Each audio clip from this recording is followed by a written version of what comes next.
Na apresentação desta noite, estaremos falando sobre a lição O Último Império da Terra. E sim, as profecias bíblicas tratam deste assunto. Mas antes de entrar no assunto, eu gostaria que fôssemos lá fora, nas ruas, onde nossa equipe de mídia foi às principais cidades e fez algumas perguntas relevantes, para ter uma ideia de qual é o pensamento do público em geral a respeito profecias, sonhos de Armagedon. Bem, ouça por você mesmo. Em todo o caminho, há 2.000 profecias que se tornaram realidade. Toda a epidemia de Covid, e então algumas das situações climáticas. Eu acho que o clima tem sido um indicador, sabe, de que Deus está zangado. Eu acho que ninguém poderia prever qualquer coisa no futuro, porque tudo é tão aleatório e tudo é tão, como se fosse impossível determinar para onde as coisas estão indo. Eu acho que todas as coisas são possíveis, para ser honesto com você. É possível que alguém mova alguma coisa com a mente? Possivelmente. Eu não posso... Eu sou agnóstico, eu não posso dizer de uma forma ou de outra quem está certo ou quem está errado, porque eu não tenho as respostas. Sim, é possível. Como eu quero dizer? Vamos lá. Quero dizer, por exemplo, se eu disser... Vou respirar no próximo minuto. Isto é conhecer o futuro, correto? Certo? Armagedon, diferente dos filmes, provavelmente seria o fim do mundo. Anjos descerão e os mortos ressuscitarão. Seria o anticristo contra os anjos. Armagedon é o último dia, tudo está destruído. Todo mundo morre. Bem, o Armagedon é suposto ser a batalha final nas planícies de Megiddo. Bem, aí está, amigos. Vocês podem ver que há bastante diferença de opinião sobre algumas profecias bíblicas, temas do Armagedon. E essa noite estaremos falando sobre o último império da Terra. Agora, se você ler o livro de Apocalipse, você verá que parece haver uma batalha entre duas cidades ocorrendo no Apocalipse, que toma o caminho de volta ao livro de Gênesis. Bem no começo, fala sobre Babilônia, e fala também sobre Babel, naquela época, e também fala sobre Jerusalém, mas era chamado de Salém. E a palavra Babilônia é realmente mencionada. A propósito, Babilônia significa confusão, e você pode ver por algumas entrevistas, há muita confusão sobre profecia bíblica no fim do mundo. Mas a palavra Babilônia realmente é encontrada 7 vezes no livro de Apocalipse. Jerusalém só é encontrada 3 vezes. Reino é encontrado 7 vezes também. Mas a fim de entender como Babilônia se encaixa no Apocalipse, como mencionei, dos 404 versículos do Apocalipse, 278 são encontrados quase palavra por palavra em algum lugar da Bíblia. Então, voltando no Apocalipse, podemos ver, lendo no Apocalipse, eu deveria dizer, podemos ver em Apocalipse 18, 21, assim como violência será que aquela grande cidade de Babilônia será lançada abaixo e não mais será encontrada. Várias vezes o Apocalipse fala sobre a queda de Babilônia. O que significa? Quem é Babilônia? Fala sobre o mistério babilônico em Apocalipse. Bem, se você voltar no princípio, você encontrará a primeira referência à Babilônia no Apocalipse, no Gênesis, capítulo 10. Nimrod foi quem fundou a cidade. Mas quando lemos no capítulo 11, sobre como após o dilúvio, os homens queriam fazer um nome para si mesmos. Deus disse a eles: se espalhem, dispersem, frutifiquem, multipliquem-se. Mas eles congregaram, e ao invés de crerem, eles não seriam destruídos com outro dilúvio. Eles pensaram: vamos fazer uma torre, fazer um nome para nós mesmos, para que possamos nos salvar no caso de não confiarmos em Deus. Então Babilônia e toda aquela torre, sendo confusa e amaldiçoada, tornou-se um símbolo para confusão na Bíblia. Diz, portanto, seu nome é chamado de Babel, porque lá o Senhor confundiu a linguagem de toda a terra. E digo a vocês, amigos, há muita confusão espiritual no mundo hoje. Agora, quando você pula adiante na Bíblia para o livro de Daniel, foi quando a Babilônia alcançou realmente o seu zênite. Porque você vê, Jerusalém foi conquistada por Nabucodonosor II, este grande rei da antiga Babilônia. E as pessoas foram levadas para a Babilônia, e lá foram mantidas em cativeiro. Assim, quando se fala sobre Babilônia, conquistando o povo de Deus e levando-os para longe, existe essa batalha entre o povo de Deus e o reino da Babilônia que vemos reproduzidos através das Escrituras. Então, o reino de Nabucodonosor durou por volta de 612 a.C. a 539 d.C. Mas se você for para Daniel capítulo 2, se vocês têm suas Bíblias, voltem lá. Descreve o rei tendo um sonho. E depois que seu reino foi estabelecido e firmado, ele começou a perceber, sabe, eu construí isso, mas quanto tempo vai durar? E enquanto pensava sobre o futuro e quanto tempo o seu reino duraria, o Senhor deu a este poderoso monarca um sonho vívido incrível. Agora, alguns sonhos são apenas o resultado das coisas estranhas que acontecem durante o dia. Eu sei que eu costumava jogar muito raquetebol. Antes do Covid, eu jogava mais raquetebol. E eu joguei tanto que às vezes eu estava deitado na cama, Karen estava deitada ao meu lado, ela segurava meu braço e eu balançava. Ela dizia, você está bem? Não, eu estava tentando fazer uma jogada. Dos meus sonhos. Então, você sabe, porque da muita ocupação vem os sonhos, diz Salomão. Mas às vezes temos sonhos que são extremamente reais e vívidos, como uma visão. O rei sabia que havia algo diferente sobre este sonho. E vamos mostrar a você onde encontrar na Bíblia. Este sonho é encontrado em Daniel capítulo 2. Eu vou ler versos, vamos ver. Eu vou ler em Daniel capítulo 2, versículos 31 até o 35, que descreve o que o rei viu, e depois vamos voltar a falar sobre essa história. Daniel capítulo 2, verso 31. Tu, ó rei, estavas vendo, e eis aqui uma grande estátua. Esta estátua, cujo esplendor era excelente, e estava de pé diante de ti, e sua aparência era terrível. A cabeça daquela estátua era de ouro fino, o seu peito e os seus braços de prata, o seu ventre e as coxas de cobre, as pernas de ferro, os seus pés em parte de ferro e em parte de barro. Estavas vendo isto quando uma pedra foi cortada sem auxílio de mão, a qual feriu a estátua nos pés de ferro e de barro, e os esmiuçou. Então o ferro, o barro, o bronze, a prata e o ouro foram juntamente esmiuçados, os quais se fizeram como pragana nas eiras do estio. E o vento os levou e não se achou lugar algum para eles. Mas a pedra que feriu a estátua se tornou grande monte e encheu toda a terra. Aí você tem aquela visão. Fizemos nosso melhor para recriar aquela visão para que você possa vê-la e tenha retratado em sua mente. De fato, na prateleira atrás de mim, você pode estar se perguntando se você viu uma ampla imagem do set aqui. Nós temos esse artefato. Não, eu só quero ter certeza de que ninguém pense que estamos queimando incenso diante de estátuas em nosso escritório do Amazing Facts. Isso é proibido na Bíblia. Isso é uma espécie de representação ou uma reprodução do que o rei viu em seu sonho. Nós o chamamos de Melvin. Espero que ninguém ouça que nomeamos Melvin. Mas Então, de qualquer maneira, este sonho descreve a história do mundo. E então, com este pano de fundo, vamos em frente entrar em nosso estudo desta noite. Indo novamente através desses estudos, no formato de perguntas e respostas, nos ajuda a fazer as perguntas certas e olhar na Bíblia pelas respostas. A propósito, eu vou dar muitas citações da Bíblia esta noite. Então, você pode anotar para rever mais tarde. E você pode solicitar as lições e baixá-las. Elas irão ajudá-lo a entender isso. Pergunta número 1. Por que Deus deu esse sonho ao rei da Babilônia? Você leu em Daniel 2:28? Ele disse, mas há um Deus no céu, o qual revela os mistérios. Ele, pois, fez saber ao rei Nabucodonosor o que há de acontecer nos últimos dias. Então, o que seu sonho tem a ver? O que vai ser nos últimos dias? Ele diz, eu estou te contando um segredo. Este sonho está revelando algo sobre o futuro.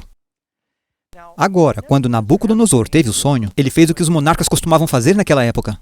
E você se lembra na Bíblia quando o faraó teve esse sonho de 7 vacas gordas e as 7 magras, e os 7 anos de espigas de milho cheias e as 7 miúdas, e chamou seus sábios e disse, o que isso significa? E eles não foram capazes de dizer. Esses grandes monarcas muitas vezes tinham mágicos e feiticeiros e conselheiros que passaram por todos os encantamentos diferentes para supostamente guiar o rei com sua sabedoria. E isso era bastante comum na China, Babilônia, Egito e muitos dos impérios. Então ele chamou seus sábios, seus mágicos e feiticeiros e disse, eu tive esse sonho, eu sei que é um sonho divino, é diferente. Deus estava me dizendo algo, eu senti a intensidade disso. Digam-me o significado do sonho. E eles disseram, ok, é por isso que nós estamos na folha de pagamento do rei. Diga-nos o sonho e vamos fazer. Quer dizer, vamos dizer ao rei o que o sonho significa. Bem, eles eram muito bons em inventar coisas, mas... o rei disse, sabe, já está ficando confuso. Eu não sei se você já teve um sonho antes que você diga, uau! E então você tenta contar mais tarde para alguém e você, está ficando difícil de lembrar. Porque a parte do cérebro que faz sonhar em seus níveis cerebrais não é a mesma parte lúcida do seu cérebro com a qual você pensa, o cérebro consciente. E assim, são frequentemente separados por um véu e é difícil lembrar. Então o rei disse, ok, rapazes, eu quero ver se vocês são autênticos. Se vocês realmente têm discernimento divino, digam-me o sonho, então eu saberei que vocês podem me dizer a interpretação e que vocês não estão apenas inventando. Bem, eles começaram a enrolar e disseram, bem, isso é um pouco irracional. Não há nenhum rei que jamais pediria aos seus mágicos ou seus sábios algo como isso. Você nos conta o sonho e nós contaremos a você a interpretação. E ele estava ficando cada vez mais frustrado com eles, até que finalmente, o rei, sabendo da importância disso e começando a duvidar da autenticidade dos seus sábios, ele emitiu um decreto para que todos fossem reunidos e executados se não pudessem dizer qual era o sonho e qual era a interpretação. Quando os conselheiros do rei falharam em revelar e interpretar o sonho, qual foi a ordem de Nabucodonosor? Ele, na verdade, começou a reunir seus conselheiros legais. Eles disseram, vamos fazer um decreto, porque se você vai acabar com todos os homens sábios em seu reino, é melhor oficializar. Ele estava reunindo-os e resolvendo a papelada e disse, então, se vocês não podem me contar o sonho, vou mandar executar todos vocês. O rei ordenou destruir todos os sábios da Babilônia. Agora, parte do problema nessa história é que no reino da Babilônia havia 4 hebreus que serviam no gabinete do rei. E eles eram uma espécie de sábios estagiários. Eram juniores, homens sábios, assim dizendo. Você leu no capítulo 1 como o rei os havia testado e encontrado 10 vezes mais sábios do que todos os seus mágicos e astrólogos. Eles não foram convidados para esta primeira reunião onde o rei disse, digam-me meu sonho. Então Daniel foi até o guarda que estava reunindo os sábios e falando sobre exterminá-los. E ele disse, por que um decreto tão apressado? Pergunte ao rei se ele quer saber o sonho, que dê-me um tempo e eu direi a ele. Então, quando Daniel soube sobre o decreto de morte, o que ele pediu ao rei e o que ele disse aos seus amigos? Daniel entrou e ele desejou do rei que ele lhe desse tempo e que ele mostraria a interpretação ao rei. Ele estava protelando. Basicamente, ele está dizendo, me dê 2 dias e eu direi ao rei qual é a interpretação. Como Daniel poderia dizer algo tão ultrajante e audacioso? Como ele sabia que poderia fazer isso? Foi muito arriscado dizer isso. Bem, você sabe que leu em Daniel capítulo 2, diz, então Daniel foi para sua casa. Ele torna a situação conhecida para Ananias, Misael e Azarias. Esses são nomes judaicos para Sadraque, Mesaque e Abednego. Que eles pedissem misericórdia do Deus do céu sobre esse segredo. E Deus deu a esses 4 jovens. E agora veja em Daniel capítulo 1, verso 17, por que Daniel tinha essa confiança? Quanto a esses 4 jovens, Deus deu a eles conhecimento e habilidade em toda literatura e sabedoria.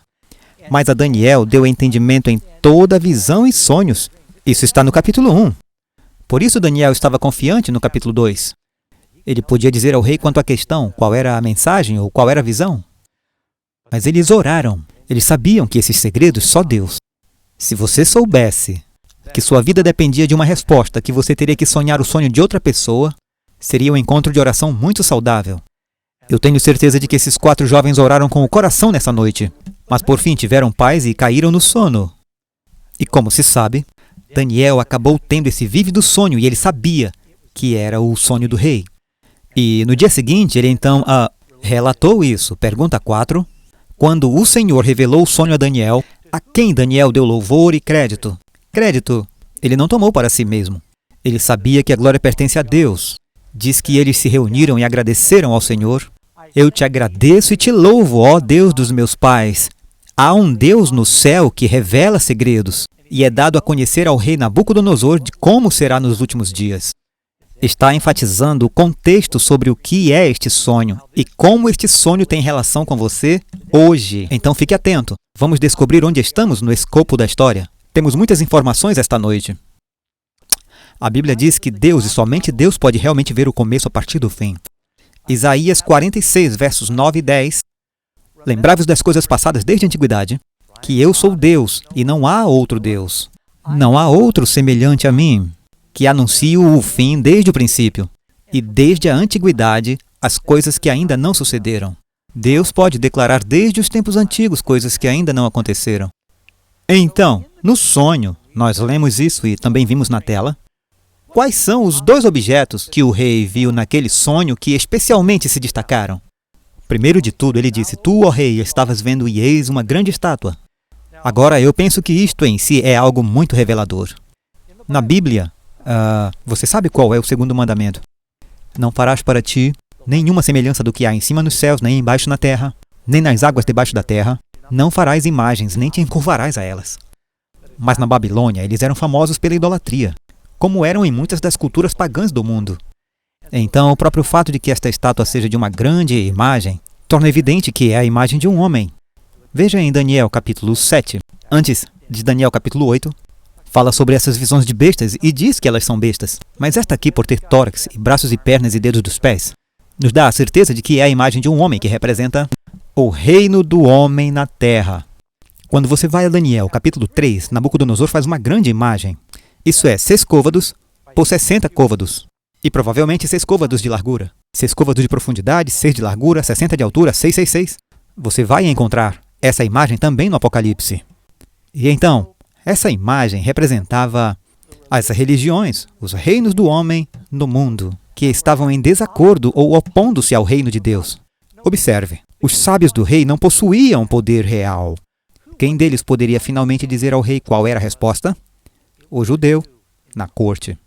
Nos dias de Faraó, os sábios não puderam dizer ao faraó sobre o sonho. Quem teve a resposta? Foi José, o judeu, no tribunal. E você verá isso acontecer muitas vezes na história, que Deus deu a seu povo essa sabedoria. É por isso que este livro, a Bíblia, é um livro. Paulo diz: Deus confiou os oráculos sagrados à nação dos judeus. E assim você tem esses 2 polos opostos. Este ídolo é apenas uma imagem, é um ídolo grande. Representa a falsa adoração. Essas são as batalhas que você verá nos últimos dias entre aqueles que adoram a Deus e aqueles que adoram a besta e sua imagem. Então, uma coisa que você vê é esta grande imagem. A outra coisa que você vê é que há uma pedra cortada sem mãos. Agora vai subir um pouco aqui, mais tarde você vê. Quando os judeus fizeram o altar, eles foram informados: não ergam suas ferramentas sobre a estátua, ou ela será poluída, ela será profanada. Eu não quero que sejam tentados a esculpir esta pedra, mesmo que seja um altar ou qualquer coisa ornamentada. Pois não quero que sejam tentados a adorar ídolos, eu quero que vocês simplesmente peguem pedra crua. Assim, quando diz que esta pedra foi cortada sem as mãos do homem, está falando sobre a verdade de Deus. Jesus é a rocha eterna. Cristo diz: aquele que ouve estas minhas palavras, este é o homem sábio que construiu sobre a rocha. Davi derrubou Golias com uma pedra. Então isso representa a palavra de Deus. Então você tem esses 2 símbolos contrastantes. Um é ouro, prata, todos tesouro terreno. Mas o outro é uma pedra. Os 10 mandamentos, a palavra de Deus escrito em pedra. E assim, imediatamente, um judeu lendo isso entenderia: você tem 2 elementos opostos aqui. Número 6. O que a cabeça de ouro representa? Agora vamos começar a ir por meio desses diferentes elementos na visão. E descobriremos ponto a ponto o que eles significam. Bem, Daniel disse ao rei muito claramente quando ele interpretou. Apenas leia o capítulo 2 de Daniel e você achará tudo isso. Ele disse: tu és a cabeça de ouro. Agora, ouro, claro, é o mais precioso dos metais que você encontra na visão. E Nabucodonosor era o rei de um dos mais majestosos impérios do mundo. Eu tenho algumas anotações aqui de um antigo historiador, conhecido como Heródoto. E ele dá uma descrição de como era a antiga Babilônia. Deixem-me ler um pouco disso para vocês. Babilônia alcançou sua glória durante o reinado do rei Nabucodonosor II, de 604 a 562 a.C. Era provavelmente a maior cidade da antiguidade. Toda a cidade da Babilônia era um imenso quadrado, totalizando 15 milhas de cada lado, 60 milhas ao redor. Babilônia, com um templo de Marduk em cada lado, e a Torre de Babilônia no centro. A cidade foi dividida em 2 partes iguais, com o rio Eufrates correndo sob os muros. Percebam que veremos isso depois essa noite. O rio Eufrates correndo sob as paredes, que também serviam para irrigar e condicionar o ar em toda a metrópole, tinha 25 avenidas com 150 pés de largura. Só queria que nossas ruas fossem largas assim, que atravessavam a cidade de norte a sul. O mesmo número cruzava em ângulos retos de leste a oeste, perfazendo um total de 676 grandes blocos, 1.207 quilômetros cada. Com ruas menores, é claro, cruzando aquelas. O rei Nabucodonosor também construiu fortificações maciças, com paredes imensamente espessas que mediam entre 67 pés na base a 54 pés no topo. E sabe, historiadores lutam com isso, mas Heródoto acaba de dizer 320 pés de altura. Agora, quando você vê as pirâmides, 600 pés de altura, você pensa, quem sabe? Muitos desses tijolos foram retirados após a queda de Babilônia e usados para reconstruir outras coisas, e eles simplesmente desapareceram. E isso nos diz que um historiador disse que 4 carruagens podiam correr no topo dos muros de Babilônia. Ela não somente era grande, como também linda. Os prédios públicos foram revestidos com brilhantes tijolos vidrados. Aqui está uma foto de um dos portões, o portão de Ishtar, que foi cuidadosamente escavado na Babilônia anos atrás e foi reconstruído, remontado em Berlim, em um museu. E apenas para te dizer algo sobre a beleza da cidade nessa época. E diz que as paredes externas eram amarelas, os portões eram azuis, as rosas do palácio eram vermelhas e os templos eram brancos. Tudo isso mais os famosos jardins suspensos da Babilônia, uma das 7 maravilhas do mundo antigo. A propósito, o que aconteceu é que Nabucodonosor se casou com uma garota das montanhas e ela foi para as planícies da Mesopotâmia. Ela sentiu saudades de casa por não haver montanhas, tudo era plano. Ele disse, eu construo uma. Então ele construiu uma montanha na cidade e plantou árvores e jardins de todo o mundo conhecido. E ele tinha bombas muito inteligentes que bombeavam água até o topo, criando cachoeiras enquanto desciam, e muitos historiadores dizem que era muito lindo. Lindo, uma das maravilhas do mundo. Fez uma montanha para a esposa. Senhora Bachelor, nem pensar numa coisa dessas. Todo esse esplendor era diferente de qualquer cidade. Você entende por que Nabucodonosor em um ponto se tornou tão orgulhoso? Ele foi à varanda, observou a Babilônia enquanto o sol estava se pondo e disse, esta não é uma grande Babilônia que eu construí, havia ouro em todo lugar. Havia toneladas de ouro. Nabucodonosor conquistara Jerusalém. Ele carregou todo o ouro do templo de Salomão, o que eram toneladas de ouro, carregadas para a Babilônia, e ele conquistou muitas outras nações. E toda a receita de impostos era imensamente rico, ele foi a cabeça de ouro. O reino de Babilônia duraria para sempre? Bem, ouvimos que o ouro então fez a transição para outro metal, representando o outro reino. Agora a Bíblia entra em muitos detalhes para nos contar sobre esse peito e braços de prata. Diz, depois de ti surgirá outro reino, inferior a ti, ainda forte e poderoso, mas não poderoso, forte ou glorioso como aquela cabeça de ouro. E você sabe que a Bíblia nos conta como tudo isso aconteceu. E eles estavam fazendo uma escavação em torno da Babilônia e eles encontraram uma tabuleta inscrita por Nabucodonosor. É a Exágila. E a tabuleta da Babilônia diz, eu estabeleci o nome do meu reino para sempre. Ele queria que seu reino durasse para sempre. Vamos descobrir em outra apresentação como ele fez um esforço para durar para sempre. Mas como todos sabemos, a Babilônia não durou para sempre. E na Bíblia, em Daniel capítulo 5, ele fala sobre a queda de Babilônia. Eu acho que a maioria de nós já ouviu a expressão maus presságios. Eu não sabia o que isso significava a maior parte da minha vida, até eu pegar a Bíblia. E descobri que isso veio de uma história que você encontra na Bíblia. Babilônia, finalmente, Nabucodonosor morreu. O seu filho, Evil-Merodach, reinou por pouco tempo. Ele foi assassinado. E então Nabonido reinou.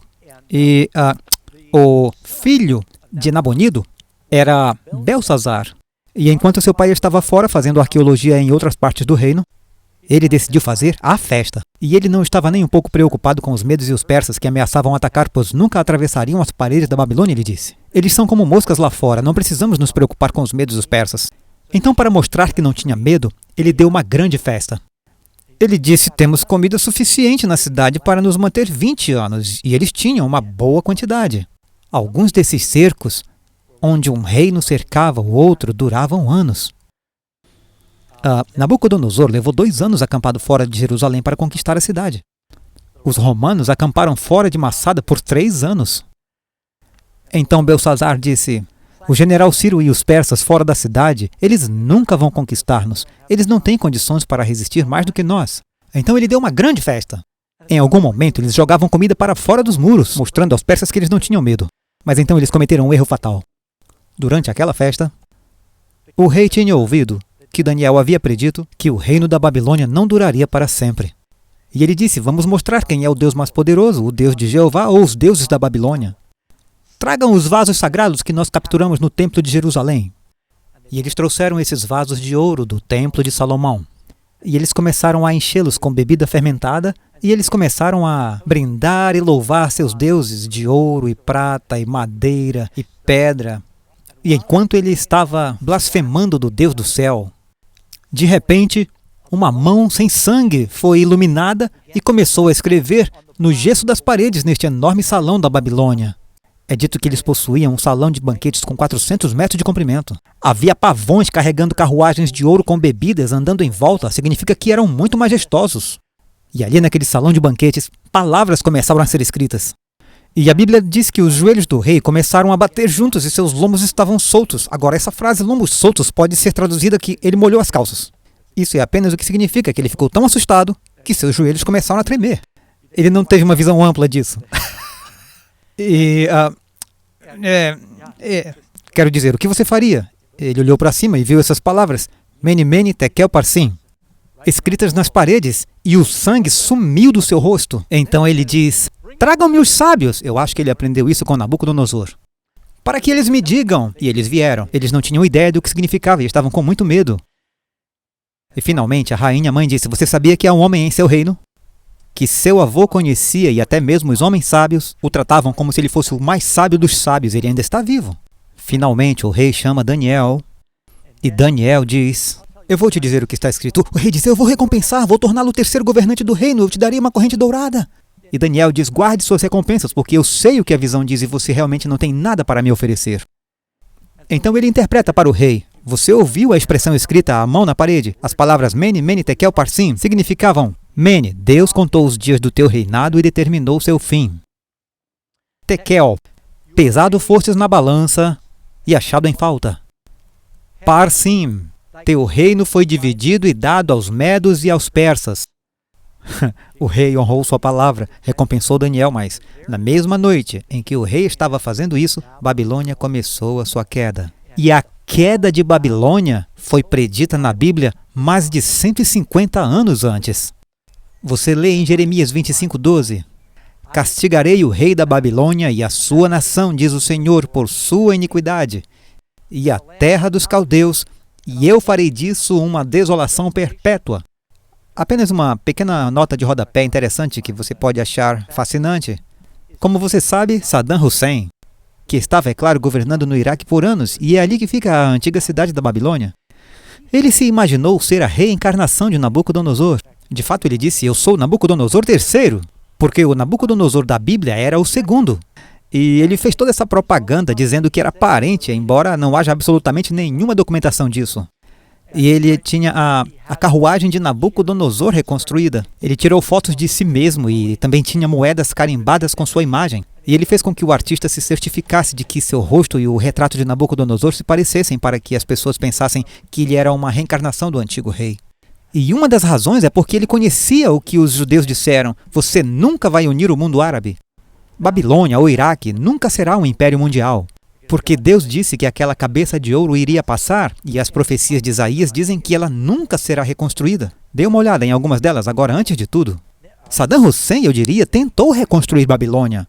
Ele gastou mais ou menos 500 milhões de dólares tentando restaurar as ruínas da antiga cidade. Ele foi interrompido 2 vezes por causa das 2 fases da Guerra do Golfo. A data para terminar, é claro, não terminou muito bem para ele. Ele foi preso e finalmente executado. E neste mesmo dia, as ruínas são somente ruínas, como a Bíblia predisse. Ele tentou derrubar e confundir a profecia bíblica, e você não pode fazer isso. Aqui está o que Isaías disse sobre a Babilônia. Alguns acham que a Babilônia será reconstruída. Vocês não estão lendo suas Bíblias. Isaías capítulo 13, verso 19. E Babilônia, a glória dos reinos, a beleza do orgulho dos caldeus, será como quando Deus derrubou Sodoma e Gomorra. Apenas vá para o extremo sul do Mar Morto e você verá que não há nada lá. Nunca será habitada, nem será estabelecida de geração a geração. Nem o alfinete árabe armará sua tenda lá, será cheia de nada a não ser de tristes criaturas. Sabe o que é interessante? Ela estava situada onde você pensaria ser um bom lugar para reconstruir a cidade. Muitas cidades foram destruídas na guerra e eles a reconstruíram. Jerusalém foi destruída e reconstruída 27 vezes. E ainda está lá. Está em uma montanha. Babilônia, que estava perto do rio Eufrates, foi destruída e nunca foi reconstruída.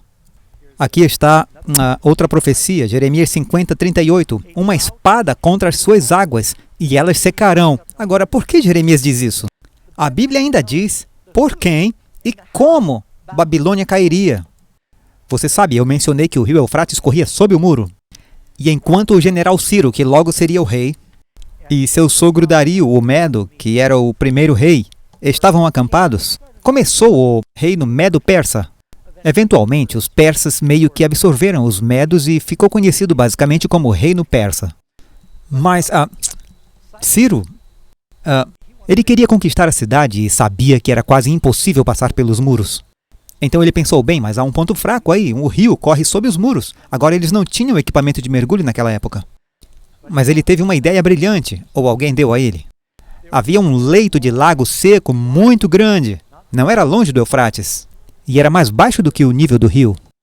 E ele fez seus soldados escavarem essa trincheira enorme, que desviaria a água do Eufrates sobre este leito seco do lago.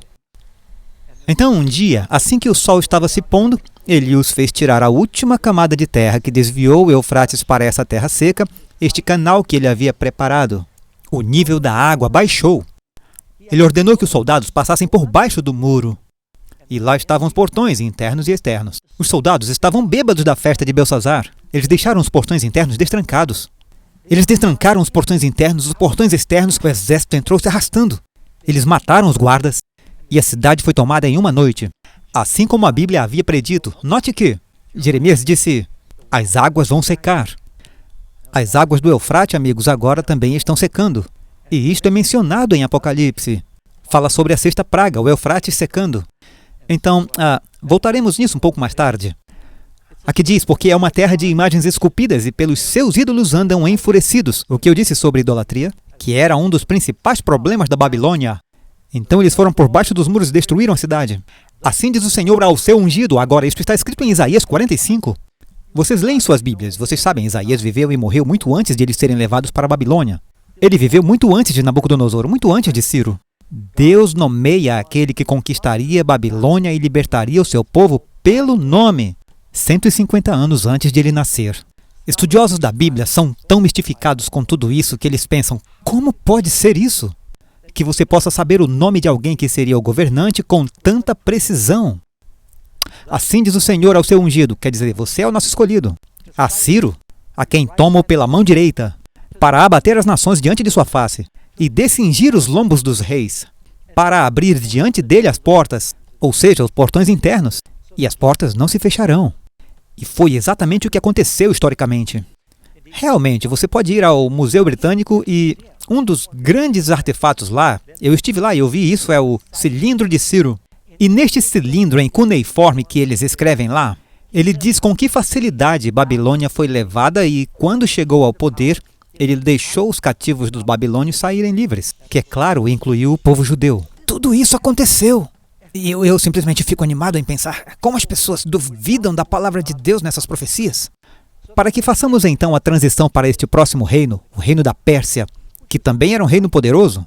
Agora observe algo acontecendo conforme avançamos aqui.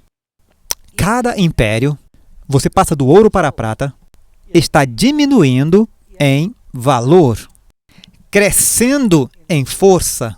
A prata é mais forte que o ouro, o bronze é mais forte que a prata. Estão vendo?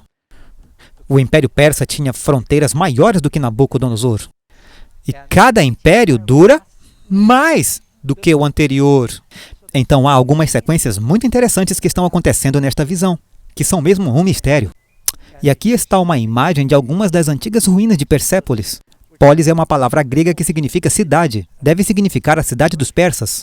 Era a sua capital e também era magnífica. E pela quantidade de governantes, a Pérsia durou um pouco mais do que a Grécia ou o reino babilônico. E isso foi de 539 a.C. a 331 a.C.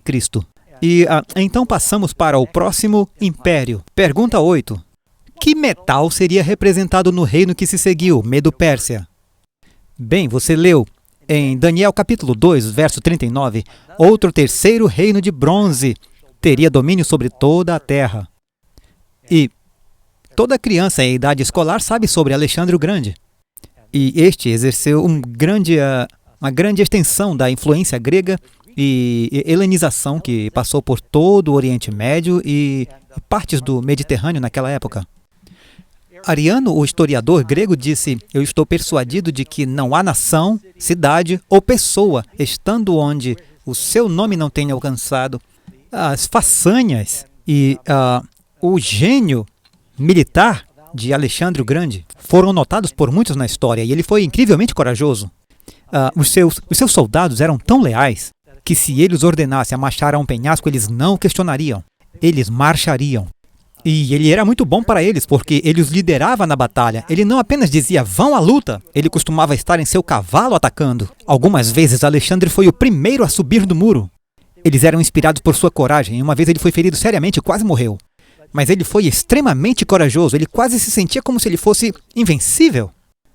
E é estranho que ele nunca tenha morrido em batalha. Estou convencido de que o mundo inteiro tenha ouvido falar dele. Para mim, parece ter sido alguma mão divina presidindo seu nascimento e ações. Agora, isso é interessante. Uma biblioteca histórica. Até mesmo historiadores olhando para a vida de Alexandre o Grande, parece que houve alguma mão divina. Alguns deles diziam que foram os deuses gregos e outros deles diziam que talvez fosse o Deus da Bíblia. Todos discordam, mas dizem que existem tantos eventos notáveis em sua vida que parece que havia alguma mão divina que estava dando a ele a vitória sobre o exército muito maior, que eram os persas. Você provavelmente ouviu a história sobre os bravos gregos, que lutaram contra os espartanos, contra uma enorme força dos persas. Agora, há um fato interessante na história, que você pode ler isso nos escritos de Joséfo, que você pode encontrar online, que quando Alexandre o Grande finalizou sua conquista a Tiro, é interessante que todos os outros reis tentaram conquistar Tiro e foram mal-sucedidos, porque a capital de Tiro ficava fora da costa, ao norte de Israel, e era uma ilha. E eles eram os fenícios, eles eram realmente os mestres do mar. Alexandre disse, olha, se não podemos conquistar por mar, vamos conquistar por terra. E os soldados disseram, como você fará isso? Ele disse, vamos tomar as ruínas da antiga cidade de Tiro. Vamos empurrá-los para o mar, vamos construir uma ponte e vamos conectá-lo com a terra. E assim fizeram, ele estava comprometido. Se alguém não se rendesse, ele ia atrás. Eles basicamente construíram sob constante fogo do povo da cidade. Eles construíram a ponte e conquistaram a cidade de Tiro. Bem, nesse momento ele diz, Jerusalém é a próxima. Mas quando ele estava descendo para Jerusalém para conquistar a nação judaica, os sacerdotes liderados pelo sumo sacerdote saíram da cidade, avançaram até eles vestidos em suas vestes sacerdotais e traziam um pergaminho com eles. E o rei ficou tão impressionado quando os viu que saiu de seu cavalo. Ele caminhou até o sumo sacerdote e seus soldados ficaram pasmos e pensavam que ele estava indo para atacá-los. Ele desceu do cavalo, caminhou até o sacerdote, curvou-se e adorou a Deus. E seu general perguntou-lhe mais tarde, por que você se curvou diante dele? Ele disse, eu não estava adorando o sacerdote. Eu estava adorando o seu Deus. E o sacerdote tinha essas vestimentas e ele estava usando a mitra e uma pequena placa de ouro que dizia santidade ao Senhor acima de sua cabeça. Alexandre disse, quando eu estava na Macedônia, eu tive um sonho. Conversamos sobre grandes monarcas tendo esses sonhos proféticos. Ele disse, eu tive um sonho e um homem vestido com essas vestimentas me disse, você deve avançar e conquistar os persas. Então eu nunca vi ninguém nessas vestimentas até agora. Então os persas, por meio de um tradutor, mostraram a ele o pergaminho de Daniel. Onde no pergaminho de Daniel, ainda não chegamos lá, mas na verdade menciona Grécia como o reino que governaria e conquistaria os persas. Ele viu isso e não atacou Jerusalém. Ele os deixou seguir em paz. E essa é uma parte muito interessante da história. Bem, ele partiu dali e finalmente seguiu seu caminho para a Babilônia e foi até as fronteiras da Índia. Eu li em algum lugar que em 11 anos Alexandre com seu exército marchou 35 mil quilômetros. E é brilhante. Você provavelmente já ouviu a história que diz que ele percebeu que não havia mais mundos para conquistar. Então ele apenas sentou, chorou e morreu. Não foi exatamente o que aconteceu, mas ele queria continuar lutando. E os soldados estavam longe de casa por anos. Eles disseram, já basta. E então ele se estabeleceu na Babilônia. Ele deu uma festa com bebedeira e ele morreu de envenenamento por álcool. Envenenamento, alguém pode ter tentado envenená-lo. Ou da malária, eles não têm certeza. E enquanto ele estava morrendo, seus generais e aqueles ao seu redor perguntaram, quem vai governar em seu lugar, pois seu filho ainda era muito jovem? E Alexandre disse, o mais forte. Foi o que aconteceu, seu reino foi dividido em 4 partes. Bem, é interessante que o sistema monetário dos persas era a prata. Os gregos, as suas armaduras eram de bronze. E assim você segue do ouro, que era uma moeda principal lá na Babilônia, para a prata, moeda principal para os persas. Os gregos também usavam cobre em suas moedas, mas eles usavam bronze em sua cota de malha, em sua armadura. E o reino de Alexandre, ainda maior, durou mais do que o dos persas. E novamente o bronze é mais forte do que a prata. Mas não durou para sempre. Ele conseguiu conquistar o mundo, mas não conquistou a si mesmo. Então, o período da Grécia foi de 331 a.C.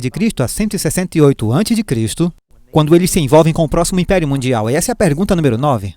Qual metal representa o 4º reino? Você pode ler aqui em Daniel, capítulo 2, verso 40. O 4º reino será tão forte quanto o ferro. E eu creio que todo estudante sabe que o reino que se seguiu à Grécia foi o reino de Roma. Na verdade, Edward Gibbon, que escreveu aquele clássico, tenho certeza de que ninguém leu tudo, alguns historiadores, volumes, ele passou sua vida escrevendo o declínio e a queda do Império Romano.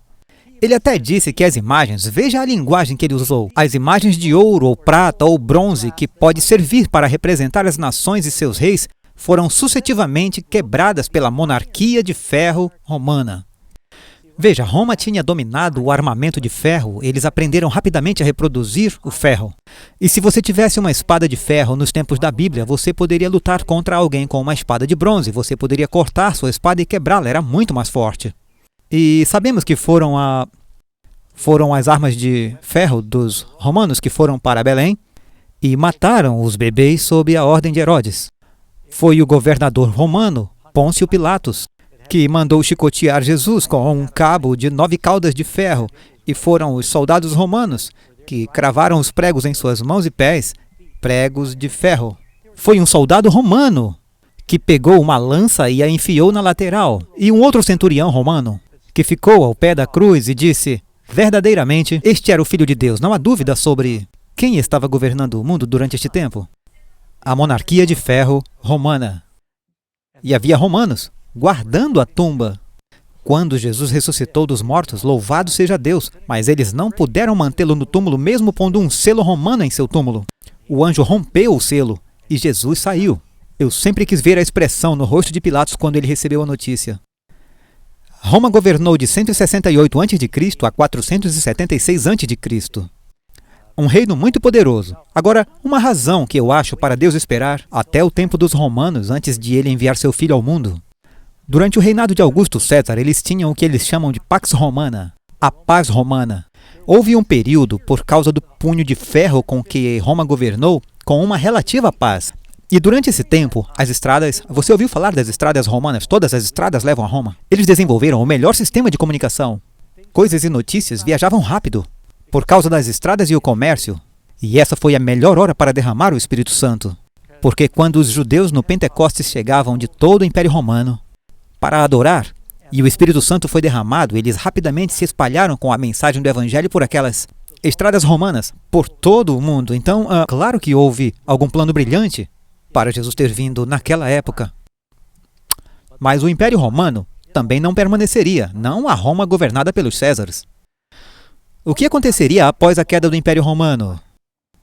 Diz que o reino será dividido como os dedos dos pés eram em parte de ferro e em parte de barro. Assim, por uma parte o reino será forte e por outra será frágil. Agora, Roma não foi conquistada por nenhum império. É verdade que os bárbaros e os hunos, como Átila o Huno, eles vieram e causaram estragos sobre o Império Romano. Mas se você ler em Philip Myers, na verdade, no primeiro livro de Edward Gibbons, ele descreve as 5 coisas que causaram a queda do Império Romano, e eu creio que você vai achar isso interessante. Porque alguns deles, eu acho que veremos no mundo de hoje. 5 coisas que levaram à queda de Roma. O enfraquecimento da dignidade e da santidade de Roma. O aumento de impostos e gastos do dinheiro público com pão e circos. Os tolos enlouquecidos por prazer, com o esporte se tornando mais excitantes e brutais. A construção de armamentos, quando o real inimigo era a decadência do povo. a decadência da religião, com o enfraquecimento da fé em mera forma. Philip Meyer, em seu livro Roma, Ascensão e Queda, fez esta observação sobre os romanos. Quase desde o começo, a condição romana era grosseira e imoral. Essa foi uma das principais agências para a qual deve ser atribuído o enfraquecimento do que originalmente tinha sido uma vida moral e sã da sociedade romana, no período de Otaviano ou Augusto César. Ele era um general forte, mas acreditava na importância da família, no lar, no casamento.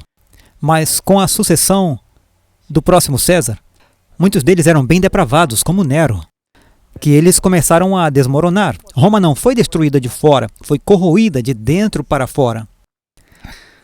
Diz, tão absorto o povo se tornou nas representações indecentes do palco que perderam toda consideração e cuidado com as questões da vida real. E sabe, eles nem tinham HDTV naquela época. Mas eles ficaram tão distraídos com entretenimento. E você se pergunta o que aquele historiador diria sobre o mundo hoje? Você se pergunta quanto tempo mais algum império pode durar com o que está acontecendo no mundo e a imoralidade? Então Roma meio que se desintegrou e caiu em 10 diferentes reinos. E assim como os pés da imagem diz que você pega os 10 dedos e os pés onde o ferro é misturado com o barro, ainda havia a influência romana, o ferro, mas foi misturado com o barro. E você conhece os nomes antigos, os vândalos na África do Norte, os lombardos na Itália, os ostrogodos, os heruli, os alamani, os borgonheses, os francos, que chamamos de franceses, os alamances seriam os alemães, os anglo-saxões, os visigodos, os suíva, o português, o espanhol. E esses, é claro, são nomes mais modernos. Mas agora isso nos leva mais embaixo, ao último elemento aqui, que são os pés de barro e de ferro. Agora eu acho muito interessante o pé de ferro e barro. Aqui está um pequeno fato incrível. Este é o Panteão, e é um dos edifícios de concreto mais antigos do mundo. E ele foi construído com cimento romano antigo, mas não foi reforçado. Tem 2.000 anos. Eu imagino que a vista ainda está de pé. Incrivelmente, ele sobreviveu a vários terremotos. Ele ainda está lá até hoje. E realmente faz você se perguntar, não foi por volta de 1867 que o concreto reforçado foi desenvolvido? Deixe-me compartilhar com você um fato incrível sobre isso. Aqui, o concreto é mais usado do que qualquer outro material feito pelo homem no mundo. Por que eu estou dizendo isso? O que é concreto? O que Daniel viu? Os pés são feitos de ferro e argila. Eu me pergunto como um profeta descreveria o material de construção número 1 do mundo hoje. O concreto é o material feito pelo homem mais usado no mundo. Além disso, o concreto é a segunda substância mais consumida no mundo. Significa que as pessoas comem depois da água. A indústria sozinha vale mais de 37 bilhões e emprega mais de 12 milhões de funcionários só nos Estados Unidos. 10 bilhões de toneladas de concreto são produzidos todo ano. É o material de construção número 1 do mundo. Em todo o mundo. Agora, os impérios são construídos a partir de ferro e argila. Muito interessante. Então, teriam esses reinos? Deixem-me voltar e ler a pergunta 11 novamente. Esses 10 reinos teriam sucesso ao se unirem novamente? O que o profeta disse?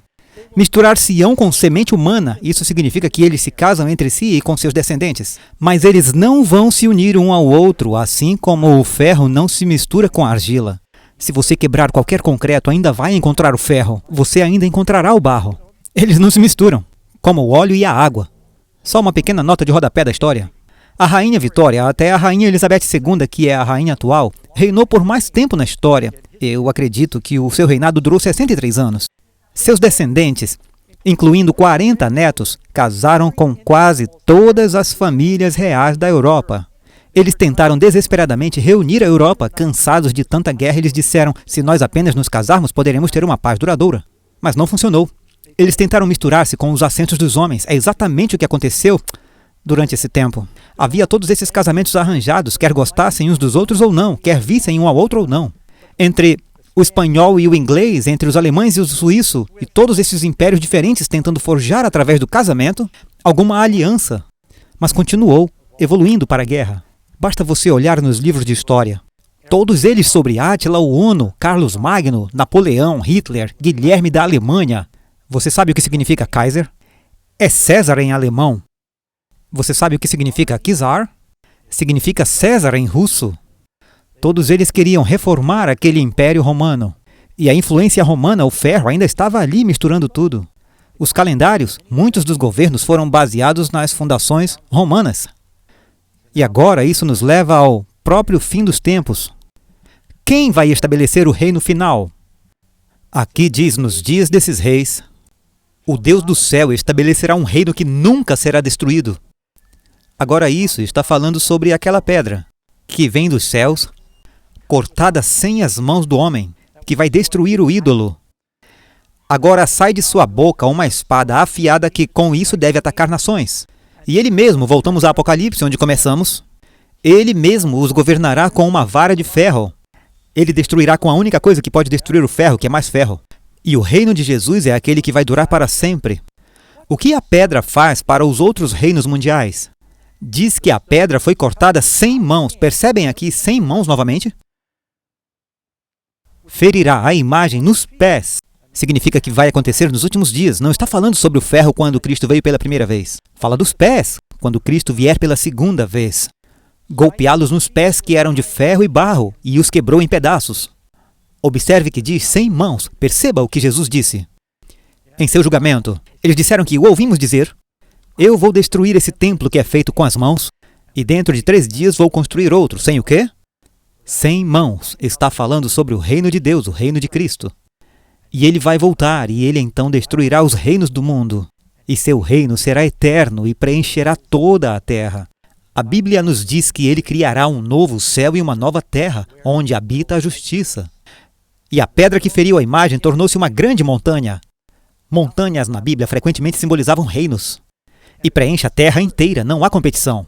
Não há montanhas, há uma montanha, um povo. E se quiser estar nesse reino, você precisa fazer parte desse povo. Então vamos revisar rapidamente aqui o que vimos na história. A visão diz que você tem ouro, que é qual reino? Babilônia. Prata é Medo-Pérsia. Bronze é Grécia. Ferro é Roma. O ferro e o barro, o reino da Europa dividido. E a grande pedra é o reino de Cristo. Tudo aconteceu em ordem e não vá se perder nisso. Cada reino dura mais do que o anterior. Cada reino é mais difícil do que o anterior. E você também percebe que o valor dos reinos terrestres, o ouro, a prata, o bronze, o ferro, diminuem em valor. E o último é aquele que é de valor eterno. É a rocha, Cristo, a rocha eterna. Sabe, amigos, depois de ouvir a clara interpretação de Daniel, esta é a pergunta 14, na verdade é um apelo. Após Daniel lhe contar o sonho, o que Nabucodonosor disse sobre o Senhor? Respondeu o rei a Daniel: certamente o vosso Deus é Deus dos deuses e Senhor dos reis e revelador de mistérios. Você consegue imaginar a expressão no rosto do rei? Quando Daniel não só disse, deixe-me dizer qual foi o sonho, e depois ele diz, agora vou falar a interpretação. Enquanto Daniel relatava o sonho, tenho certeza de que os olhos de Nabucodonosor brilhavam de reconhecimento. Ele dizia, sim, sim. Ele provavelmente ficou perplexo. Ele queria adorar Daniel e queimar incenso. Quando viu aquilo, este homem tinha o conhecimento dos deuses revelado a ele. Este sonho se desenrolou perfeitamente na história. Daniel continua dizendo, o sonho é certo e a interpretação é correta. É como João, quando ele fecha o livro de Apocalipse, que ele diz, eu, João, vi essas coisas e essas palavras são verdadeiras. Amigos, acreditem na palavra de Deus. Nada do que está acontecendo no mundo hoje surpreendeu o Senhor. Tudo está acontecendo conforme o cronograma. Espero que você perceba a próxima coisa na agenda, de acordo com esta visão, é a vinda de Cristo muito em breve. Agora existem outras coisas específicas que vão acontecer e que estudaremos durante o seminário. Mas eu só quero que você saiba que isso não vai falhar. Agora vou ilustrar bem rápido para encerrar. Suponha que eu o convide para visitar a senhora Batchelor e eu nas colinas. Eu vou dar o endereço exato aqui. Fica aqui comigo. Eu digo, ok, você sai na Interestadual e você dirige para o norte até chegar à cidade dos Salgueiros. E lá nos Salgueiros você verá uma estátua de 30 metros de altura feita de ouro. E lá vai dizer Rodovia 162, Babilônia. E lá você vira à esquerda.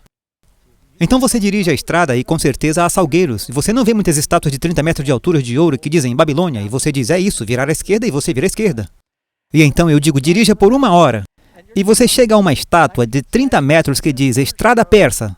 E você vira ali e dirige por 1 hora. E aí está você. Estátua de 30 metros, de prata, Estrada Persa. Você vê? Bem, não deve ser. Não posso estar no caminho errado, não é? Não vejo isso todo dia. Vire à direita. E eu digo, mais 1 hora. O que você vai ver? Então você vai acabar vendo uma estátua de 30 metros, de bronze, que diz Estrada Grega. E você vira lá. E então eu digo para você ir mais 1 hora. E então você verá uma estátua de ferro e diz Estrada Romana, vire à esquerda aqui. E então, 1 hora depois, você verá uma estátua de ferro e barro, 30 metros de altura. Você vira à direita ali e lá diz ferro e argila. E então eu digo, no final dessa estrada, você vai encontrar a minha casa. Quem duvidaria que depois de tudo ao longo das instruções, aconteceu exatamente como eu disse e que na última parte iria falhar? Amigos, Deus delineou perfeitamente o que está acontecendo no mundo, dos dias de Daniel até os nossos dias. Eu deveria mencionar aqui. Alguém vai dizer, Pastor Doug, como é que esta visão não fala sobre os outros grandes impérios? Não houve outro grande império? E os Incas, os Aztecas? E na China? Havia outros impérios no mundo. Na Índia, isso é verdade. Isso é lidar com os impérios que tiveram poder sobre o povo de Deus. E então, é por isso que eles enfatizaram, isso é exatamente o que aconteceu na história, amigos. Por que duvidarem da última parte, que Jesus está voltando? A próxima coisa na lista é que Jesus vai voltar. E isso é uma boa notícia, você fazer parte do seu reino. Quando Jesus abriu sua boca e começou a pregar, ele disse, arrependam-se, pois o reino dos céus está próximo, há 2000 anos atrás. Você pode escolher se tornar um cidadão deste reino. Neste momento, somos embaixadores em um país estrangeiro. Mas logo Jesus voltará e ele conquistará todos os reinos deste mundo. E ele finalmente criará um novo céu e uma nova terra. Você quer ser parte deste reino? A única maneira de isso acontecer, amigos, é você vir a Cristo e lhe pedir para ser seu Salvador e perdoar os seus pecados e enchê-lo com seu Espírito. Ele promete que você pode nascer de novo. E ele quer que você esteja nesse reino. Ele morreu para tornar isso possível. Espero que você peça a ele agora. Deixe-me orar com você antes de terminarmos, não vá a lugar nenhum, porque o pastor Ross e eu estaremos de volta depois com questões bíblicas. Pai do céu, estamos muito gratos que o Senhor nos deu a verdade em sua palavra e essas poderosas profecias que são extremamente claras. Senhor, sabemos que a próxima coisa a acontecer é que o seu reino virá, que todos os ídolos e as falsas religiões e a confusão do mundo serão transformadas em pó e sopradas para longe, mas o teu reino será aquele que durará de eternidade a eternidade. E eu oro para escolhermos agora, sermos introduzidos nesse reino através do sangue do teu Filho Jesus. E oramos por isso em seu nome. Amém.